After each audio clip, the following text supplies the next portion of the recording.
El contenido del siguiente programa es responsabilidad de sus realizadores. Aquí comienza Filosana, Pedagogía del Alma, un espacio radial promovido por la Vicerrectoría Académica, en el cual abordaremos una filosofía terapéutica desde la educación. Conduce y dirige Camilo Saavedra. Filosana.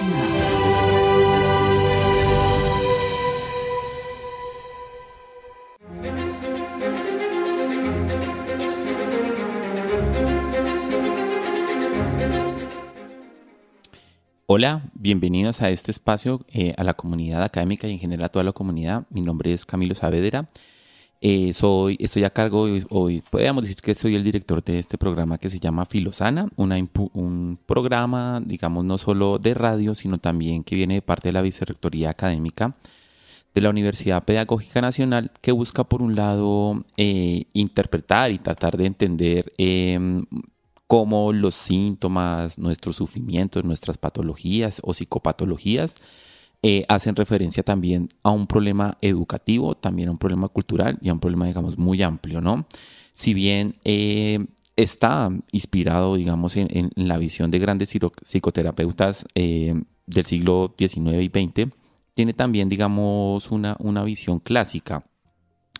Y es la visión clásica de terapia. Cuando decimos clásica nos inspiramos como en el pensamiento griego, en parte. Si bien se habla mucho de la colonización del pensamiento en este territorio, que es cierto, nosotros también decimos parte de lo que llamamos civilización, así una colonización cultural, pero también no podemos descartar todo su saber y su conocimiento. En ese sentido, Filosana, digamos que trata de impulsar una filosofía terapéutica que se apoya, por un lado, en la educación y a su vez que propone una mirada, digamos, alternativa que no va a pelear, digamos, necesariamente con la visión, digamos, de la psicología contemporánea, tanto en sus enfoques clínicos, cognitivo-conductual o, digamos, ciertas formas de psicoanálisis o, digamos, la psicología meramente, digamos, por decirlo así, positivista, materialista, que va a ver en los síntomas únicamente una relación del cerebro, sino que nosotros tratamos de tener una visión un poco más holística. En ese sentido, la filosofía, digamos que ha sido siempre un proceso terapéutico.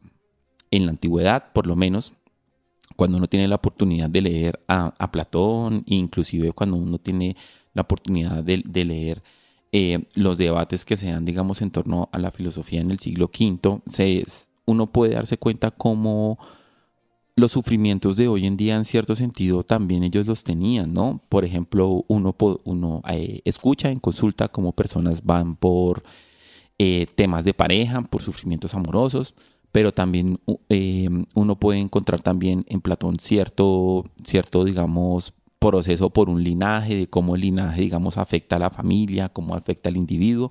Eso, digamos, hoy en día también lo podemos ver en la psicoterapia.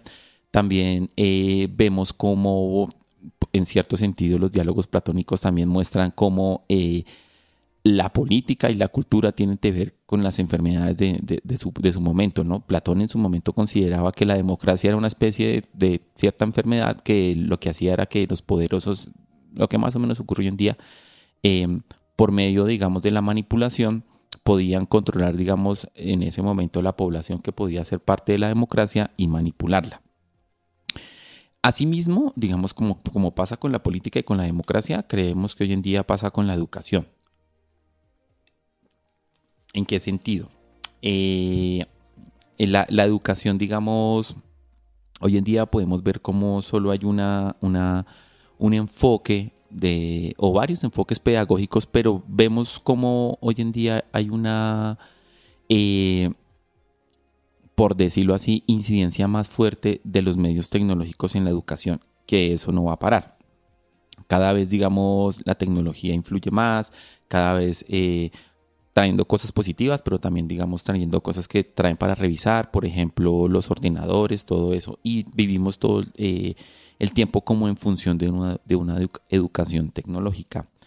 Para el día de hoy queremos proponer no solo, digamos, ese abordaje psicoterapéutico que les contaba desde la filosofía terapéutica, sino a su vez preguntarnos por la enseñanza. Digamos, ¿en qué consiste una verdadera educación? ¿Por qué la educación, digamos, también tiene ese doble rasgo entre aprender y enseñar, ¿no? Y por qué ambas se necesitan mutuamente. Queremos inspirarnos hoy en la visión de un filósofo del siglo XV que se llama Marsilio Ficino, que él proponía una contraeducación. ¿En qué consiste esa contraeducación? Digamos que esa contraeducación de una u otra manera parte, digamos, de cómo nosotros podemos conocer el mundo, no solo, por decirlo así, memorizando o aprendiendo conceptos, sino también, en cierto sentido, nosotros aprendemos cuestionando. Como lo dice James Hillman en un texto muy bonito sobre la enseñanza del aprendizaje, nos dice: podemos aprender cuestionando, pero aprendemos aún más observando, escuchando, imitando, experimentando y absorbiendo sensualmente el mundo que nos rodea. El niño, como nosotros, mantiene los ojos abiertos y el corazón abierto para saber dónde y qué y sobre quién puede satisfacer este deseo de aprender. Claro, si nosotros, digamos, tratamos de ver qué es lo que nos dice la cita, el afán en el que vivimos en el mundo actual, ¿sí? Y digamos que las clases catedráticas que se dan inclusive, en cierto sentido, ha perdido esta relación, digamos, por decirlo así, sensual, en la cual aquí sensual hace referencia a cómo uno va conociendo el mundo de una manera por medio de los sentidos. Pero no solo es que los sentidos nos explican el mundo que observamos, por decirlo así, o son los primeros datos que tenemos del mundo, sino que a su vez los sentidos van conociendo, por decirlo así, la realidad de manera sensual. Entonces, por ejemplo, los colores. Cuando vamos conociendo algo sobre el mundo, también, digamos, viene con colores, pero también viene con sabores. Pero también viene algo hacia nosotros que nos cautiva, ¿no? Entonces una tarde, hay veces, inclusive también está la fealdad, ¿no? Entonces vemos personas lastimosamente que viven en la calle, también vemos injusticias cotidianamente. Quiere decir que el mundo que aprendemos todo el tiempo no solo es un mundo que por decirlo así, se explica solo conceptualmente o en un aula, sino que también hay un proceso de entendimiento que experimentamos todo el tiempo por medio de aquello que los sentidos, por decirlo así, van captando de la realidad o van, digamos, asimilando. En ese sentido, nosotros proponemos que una contraeducación que no solo se base en los esquemas cognitivos y que no se base solo en entender el mundo de manera plana, por decirlo así, sino que proponemos cómo la educación también tiene que tener un elemento erótico. Erótico aquí hace referencia a Eros, ¿no? El dios del amor. Lastimosamente en nuestra cultura el amor únicamente ha quedado reducido a la pareja, ¿no? Y vemos como hay muchas terapias, digamos, hoy en día que tratan de solucionar el tema de la pareja. Pero tal vez el tema de la pareja no es solo un tema, digamos, entre dos personas que tratan de solucionar sus dificultades por medio de la asistencia psicológica, sino que puede haber un tema mucho más amplio, ¿no? Y es que qué tanto, digamos, de la pareja encubre un aprendizaje y una enseñanza que no se ha puesto en práctica respecto a sí mismo y respecto, digamos, al mundo, ¿no? ¿Qué quiere decir esto? Que tal vez nosotros hemos perdido la sensibilidad de entender cómo es que el mundo de una u otra manera nos llama, nos reclama sensualmente para que prestemos atención, para que lo podamos observar y experimentar y asimismo podamos tomar partido por el mundo. Y no el amor sea únicamente un refugio en la pareja o un refugio, digamos, como lo que vender también en cierto sentido el capitalismo y la publicidad, en el cual el amor es únicamente la posibilidad de una relación de pareja, y pues que se sabe que es una relación de pareja que ya está prefigurada para que la gente consuma y para que vaya a ciertos lugares. Una educación, una contraeducación, siguiendo a Marsilio Ficino, propone en cierto sentido unos contravalores. En su momento, lo que hizo Marsilio Ficino fue proponer una educación que tuviera presente, por un lado, como tres aspectos que podríamos decir hoy en día que pareciera ser anacrónico, pero nosotros queremos formular que no lo es así. Él decía en su momento, en un texto muy bonito que se llama La Teología Platónica, mencionaba, de las criaturas más asombrosas que existen es el alma. El alma es la criatura más asombrosa, dado que ella es las cosas y todas las cosas que existen en el cosmos. Para nosotros puede ser que nos parezca raro hoy en día ese lenguaje, ¿no? Porque nosotros decimos, no, pues está el cerebro o está la mente, o si acaso de pronto, digamos, una persona puede decir está el espíritu, pero no está el alma. Aquí la palabra alma no significa algo necesariamente religioso, algo que necesariamente pueda, por decirlo así, sobrevivir a la muerte, sino que alma hace referencia a la experiencia cotidiana que tenemos todos los días y hace referencia también a la experiencia, esta experiencia que les estoy hablando entre absorber el mundo sexualmente y a su vez observar y escuchar el mundo, imitándolo, ¿sí? Claro, entonces Ficino decía, si el alma es la criatura, digamos, por decirlo así, más importante que existe, el alma, por decirlo así, se mueve en este plano de vida como de tres maneras. Él va a decir, de una manera natural, de una manera destinal y de una manera, digamos, con gracia. Y ya les explico más o menos. Claro, ¿qué podríamos decir hoy en día? ¿Qué quiere decir, digamos, una educación natural? Una educación natural es cuando a nosotros nos educan únicamente para tener, qué sé yo, un cargo, ¿cierto? ¿Y por qué se dice una educación natural? Porque se naturaliza el contexto en el cual está y se asume que ese es como las normas y se asume que esa es la línea, digamos, de entendimiento y de interpretación en el cual debemos suscribir nuestra vida. Claro, digamos que hoy en día nosotros vivimos así, ¿no? En general, pues toda la sociedad vive así, pero también ¿qué tipo de sociedad tenemos? Tenemos una educación natural en la cual se busca que únicamente las personas tengan una profesión, pero una profesión que usualmente es una profesión que va a servir, digamos, ya está parametrizada para que sirva, digamos, al consumo o digamos que sirva a los fines y roles que pretende, digamos, la sociedad capitalista. En el siglo XVIII, cuando la educación se estaba prefigurando, se conformaron las principales carreras y pregrados que deberían existir en el marco de la sociedad actual, que es la sociedad capital. ¿Qué se propuso en este momento? En ese momento se propuso, bueno, lo importante es que las personas puedan tener un tipo de rendimiento sobre todo, por decirlo así, desde el plano cognitivo. Por eso es importante el saber matemático, por eso es importante, digamos, el saber lógico y áreas como las artes, como las, digamos, como la literatura, inclusive la filosofía quedaron, digamos, desplazadas, ¿no? Inclusive hoy en día en los pensos de colegio uno puede ver eso, ¿no? Siempre hay 6 horas de química, 6 horas de física, 6 horas de matemáticas, 2 de danzas, 2 de filosofía y eso, digamos que en los colegios más de avanzada, tanto el distrito como privados. ¿Y por qué ha sido ese modelo educativo? Digamos que ese modelo educativo es porque ya propone una visión natural de ver el mundo.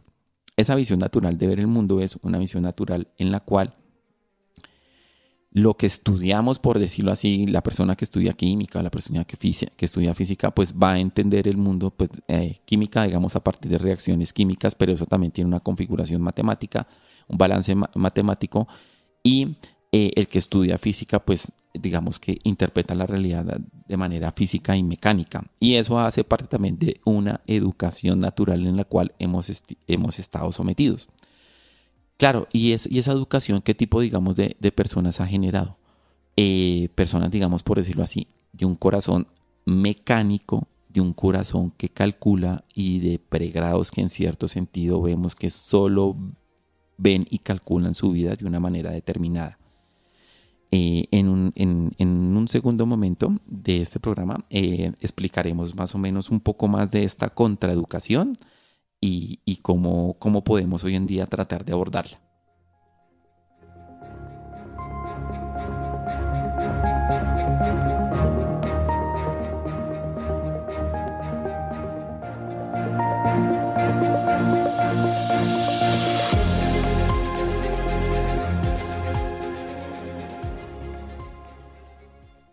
Estás en sintonía de Filosana.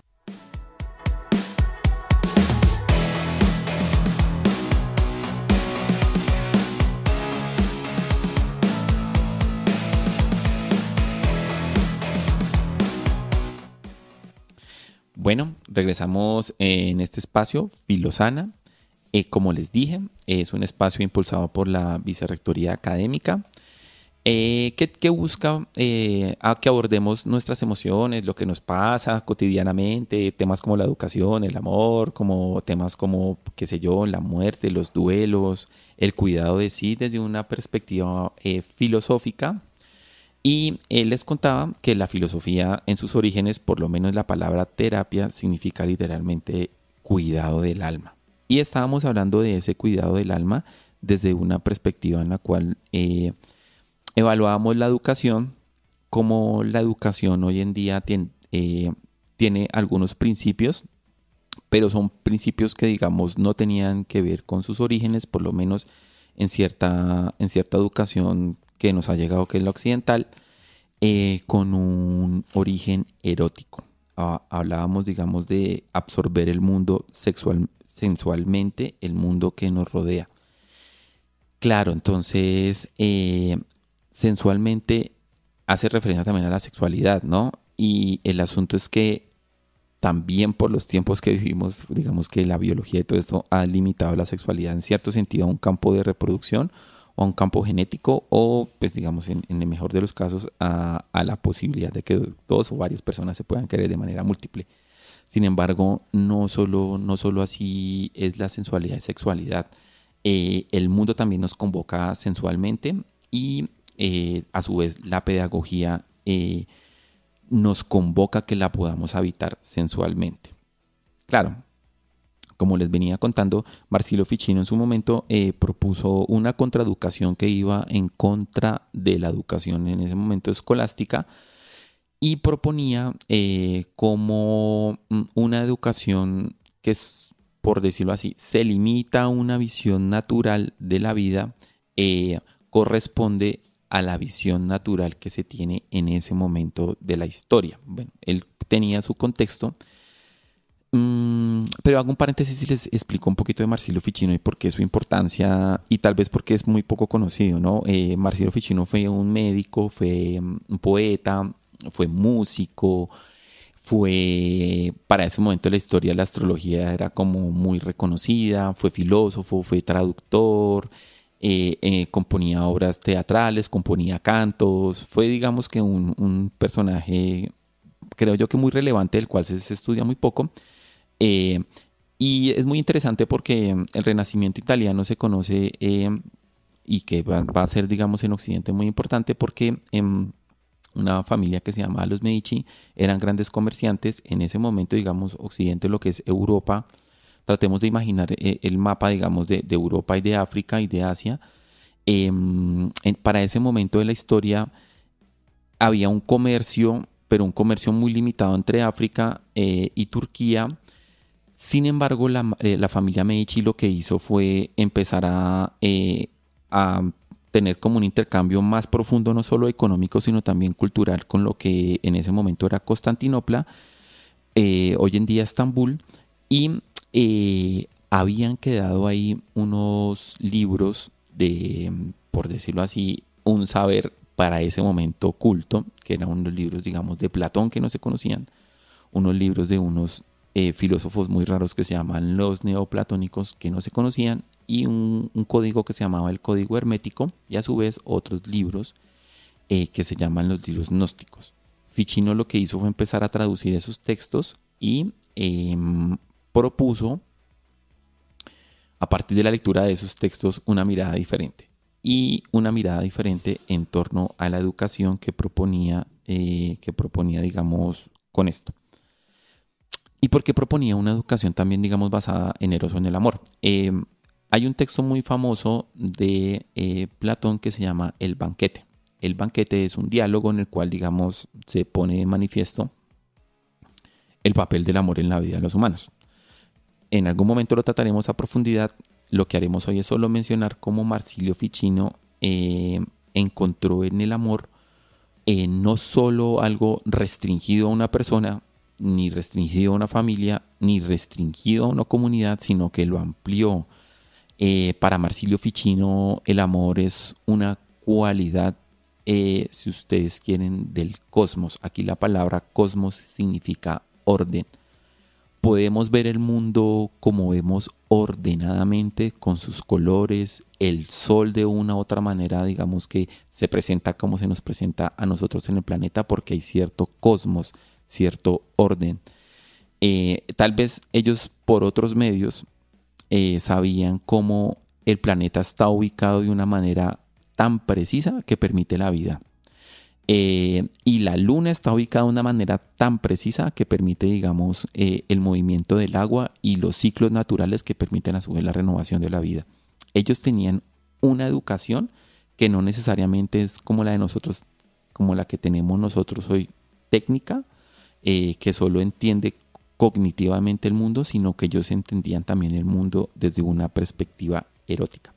Claro, y por eso es que ellos podían de una u otra manera asimilar que la educación tenía que ver con el amor, porque el amor también es una forma de conocer, y conocemos también el mundo. Conocemos los demás, nos conocemos a nosotros mismos, pero también conocemos una parte de la realidad. Les traigo aquí otra cita de James Hillman, que creo que habita en nuestro tiempo, ¿no? Dice: las atracciones que hoy agitan a estos alumnos y a los profesores, inclusive hoy en día nuestros maestros, casi que no dan espacio a la belleza. ¿Por qué la educación que el Eros permite debe ser traída a cuentas? Porque despierta, porque entonces nos permite entender algo más de los demás. Quizás esta sea la razón profunda de la existencia de las computadoras en el aula. Son absolutamente imparciales, no hay Eros en el programa. Claro, y nosotros que con esta educación natural que tenemos hoy en día, ¿qué tipo de educación es, no? Una educación que busca la imparcialidad. Y la verdad, pues también soy docente y pues yo dudo mucho de un ejercicio de imparcialidad. En general lo dudo en todos los aspectos de la vida. Si bien nosotros vivimos en una sociedad, y por lo menos en los cargos administrativos o en los cargos del Estado, que supone que el Estado lo que trata de hacer es parametrizar lo que más se pueda un organismo burocrático, uno se da cuenta que no. Uno se da cuenta que hay un favor porque alguien quiere a alguien, porque alguien le cayó bien. Se salta toda la burocracia simplemente porque le cayó bien o porque le gustó. O bueno, sabemos, digamos, que hay muchos chismes en torno, digamos, a la presidencia actual y presidencias pasadas, ¿no? Claro, porque es que el elemento erótico rompe ese pragmatismo. El elemento erótico puede romper, digamos, esa educación imparcial que se quiere vender, porque no es así. Porque de una u otra manera siempre estamos cobijados como por esta parte erótica de entender el mundo. Claro, entonces la contraeducación que nos dice Ficino es, si vamos en la parte natural, entonces si la naturaleza de una u otra manera, o la educación natural que tenemos es una educación que se adecua, digamos, a esta educación imparcial, a los valores del capitalismo, a que la gente busque solo una relación de pareja, pero esa relación de pareja solo buscas consumir, o que tenga, digamos, ya un parámetro que la publicidad mide. La contraeducación que propone Ficino es algo que tiene que ver con Eros, el amor. ¿Y por qué? Porque es que cuando nosotros conocemos a los demás, la comunidad naturaleza, desde esta perspectiva erótica, nos invita al cuidado y nos invita a la contemplación. Y también hay algo muy bonito de la educación, y por eso es que la educación pragmática o una educación meramente objetiva, desde el punto de vista que estamos trabajando, se rompe con esto de la educación. Citando una frase del Teteto de Sócrates, que le dice a sus alumnos: yo progresaba siempre que estaba contigo, si simplemente estaba en la misma casa, sin estar en la misma habitación, pero progresaba más cuando estaba a tu lado, porque veía en ese progreso de tu educación, porque a tu lado abracé y toqué un amor que me ayuda a educar. Este tipo de conocimiento es bello y es bueno porque nos hace entender que la belleza y el bien son cuestiones amorosas, y aquello que lo erótico invoca no solo es un amor hacia el otro, sino es amor a la justicia y a la equidad. Claro, nosotros, digamos, hoy en día no partimos en una educación que parta desde ahí, ¿no es cierto? Seguramente aquí en la Universidad Pedagógica sí, muchas clases tienen esta perspectiva crítica que busca, claro, tenemos que tener una educación erótica. Pero también hay que darnos cuenta que el amor surge de, por decirlo así, en palabras de que ellos trabajan, una fantasía común o una imagen común o un pensamiento común.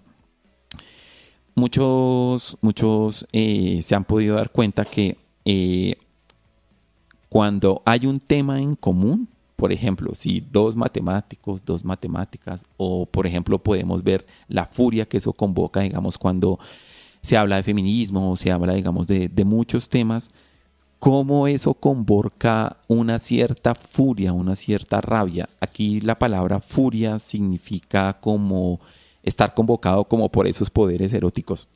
Entonces, de una u otra manera, hay un amor que busca ser, digamos, invocado y realizado en la contraeducación. Y en ese sentido, Ficino proponía, si bien hay una educación, digamos, de la naturaleza, también habría una educaón con destino. Y aquí, ¿qué sería una educación con destino o una educación con alma?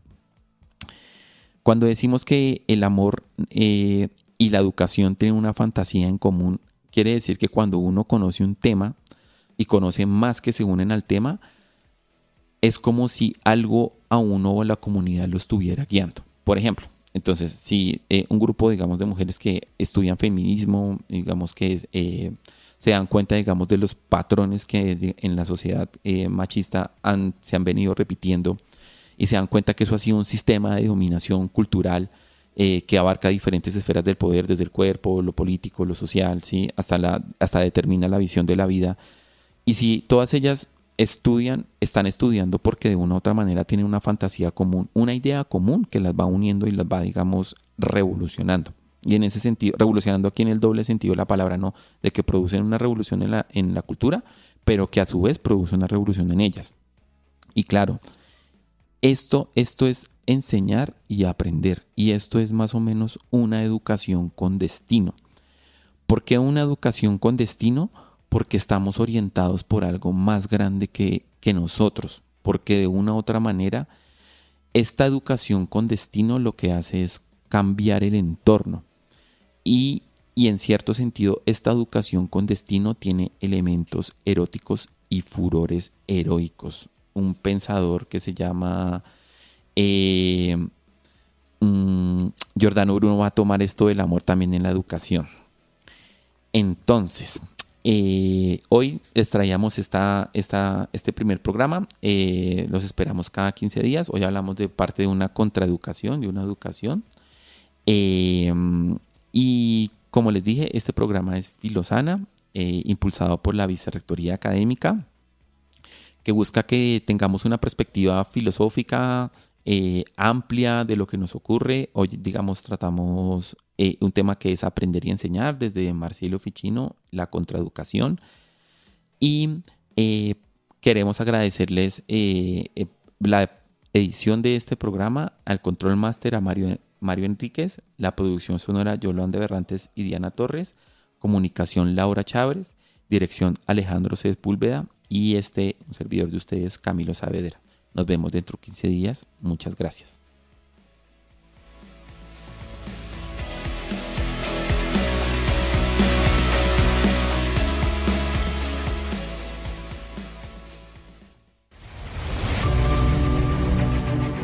Universidad Pedagógica Nacional.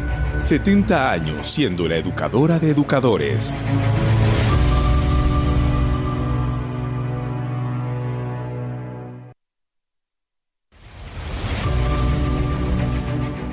Universidad Pedagógica Nacional. 70 años siendo la educadora de educadores.